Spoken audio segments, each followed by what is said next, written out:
Hi hello good morning. Grace Kitchen ടിപ്സിലേക്ക് സ്വാഗതം. നമ്മളൊരു മുരിങ്ങയില ചക്കക്കുരു തോരനാക്കി കേട്ടോ. അപ്പോൾ അതിനകത്ത് എന്തൊക്കെ ഇട്ടെന്ന് പറയട്ടെ. ചക്കക്കുരു നമ്മൾ ആദ്യം ചെറുതായിട്ട് കീറി മാറ്റി വെച്ചു. മുരിങ്ങയില നുള്ളി പറക്കി വൃത്തിയാക്കി വെച്ചു. എന്നിട്ട് നമ്മൾ തോരൻ വയ്ക്കുന്നതിന് അധികം വെള്ളം വേണ്ട. അപ്പം ശകലം വെള്ളത്തിൽ ചക്കക്കുരു ഒന്ന് പകുതി വേവായപ്പോൾ നമ്മൾ ഈ മുരിങ്ങയില അങ്ങോട്ട് ഇട്ടു.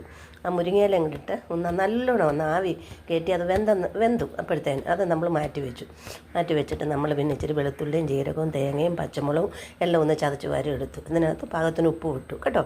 എന്നിട്ട് നമ്മൾ ശകലം എണ്ണ ചൂടായപ്പം അത് കടുവിട്ട് പൊട്ടി അതിനകത്ത് നമ്മൾ ഉള്ളിയും സവാളയും എല്ലാം കൂടി ഇട്ട് ഒന്ന് മൂപ്പിച്ചു എടുത്തിട്ട് നമ്മൾ ഈ ചതച്ച് വാരി കൊണ്ടുവന്ന നമ്മുടെ മസാലയും കൂടെ അതിനകത്തിട്ട് അതിൻ്റെ പച്ചച്ചൊവയൊന്ന് മാറിക്കഴിഞ്ഞപ്പം നമ്മൾ വെന്തിരുന്ന നമ്മുടെ ചക്കക്കുരു മുരിങ്ങയിലയും കൂടെ അതിനകത്തിട്ടൊന്ന് ഇളക്കി തൂത്തി എടുത്തതാണ് നമ്മുടെ ഇന്നത്തെ പ്രിയപ്പെട്ട നമ്മുടെ സ്വന്തം നമ്മുടെ ചക്കക്കുരു മുരിങ്ങയില തോരൻ.